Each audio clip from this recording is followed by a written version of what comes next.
Je me demande comment on aborde une intersaison après 22 saisons.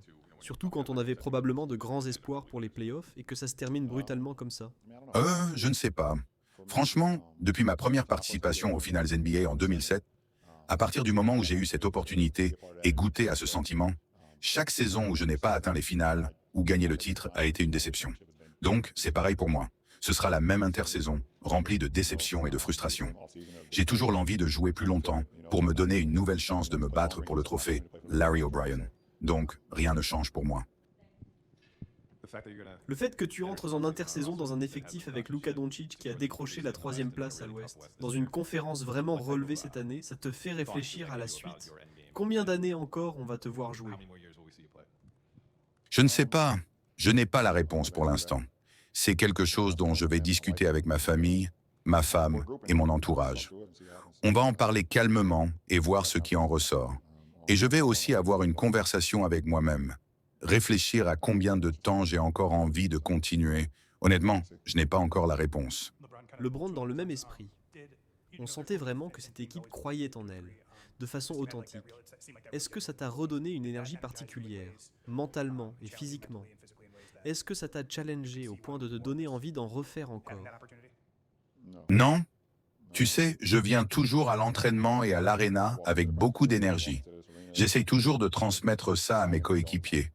Je leur donne confiance, je joue aussi dur que possible, je fais tout ce que je peux tant que j'en ai l'occasion. Mais au final, la seule chose qui compte, c'est ce que moi je décide. Si je veux continuer ou non, c'est uniquement ma décision. Ça n'a rien à voir avec les autres. Tu as relevé énormément de défis dans ta carrière. Être associé en cours de saison avec une autre superstar qui a beaucoup le ballon, c'était nouveau pour toi. Comment tu as vécu ça? Quels ont été les défis? Et comment penses-tu que ce duo pourrait s'améliorer à l'avenir? À chaque fois que tu fais venir une grosse pièce en milieu de saison, c'est toujours un défi. Pas juste pour moi, mais aussi pour AR, Austin Reeves, et le reste de l'équipe. Au départ, le plan de jeu tournait autour d'AD, Anthony Davis, que ce soit sur pick and roll, au poste ou à l'aile. Ça partait toujours de moi et AR qui créions, puis on servait AD. Mais tout ça a changé quand on a fait venir Luka. Il a fallu adapter notre approche pour que ça colle à son style, pour recentrer notre jeu autour de lui. Et oui, c'est toujours compliqué quand tu fais ce genre d'ajustement majeur. Par moments, là, ça n'a pas super bien marché au début. Mais petit à petit, on a trouvé des solutions en avançant dans la saison. Je pense qu'on n'a pas eu assez de temps pour vraiment fusionner à 100%, mais malgré tout, finir top 3 à l'Ouest dans une conférence aussi dure, c'est pas rien.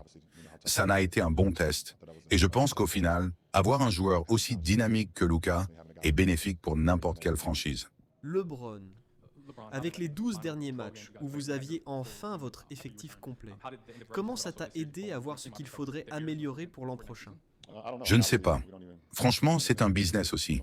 On ne sait même pas à quoi ressemblera l'effectif l'année prochaine, à part ceux qui ont déjà des contrats garantis. Je dois aussi beaucoup réfléchir de mon côté, donc je ne peux pas dire où j'en suis exactement. Mais quoi qu'il arrive, je pense que JJ, le coach, va continuer à progresser. Il a fait une super saison pour un coach rookie. C'est déjà difficile d'être un coach débutant en NBA, mais c'est encore plus dur quand tu coaches les Lakers. C'est un autre niveau de pression. Et je trouve qu'il s'en est très bien sorti. Il a appris chaque jour, il nous a tenus responsables. Il nous a poussés. JJ et son staff ont été excellents toute la saison. C'est sûr et certain. Vous avez là un coach qui est en train de devenir l'un des meilleurs pour de nombreuses années.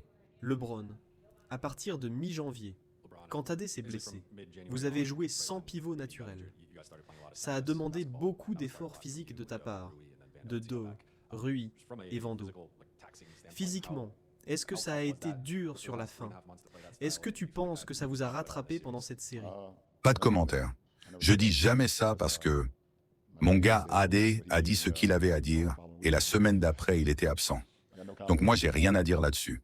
Je mets ce maillot chaque soir, je donne tout ce que j'ai et c'est tout ce qui compte. Dernière question, LeBron. Avec tout ce que tu as accompli, où est-ce que tu places le fait de jouer aux côtés de ton fils, surtout après tout ce qu'il a surmonté? Numéro 1, sans hésitation. C'est même pas proche.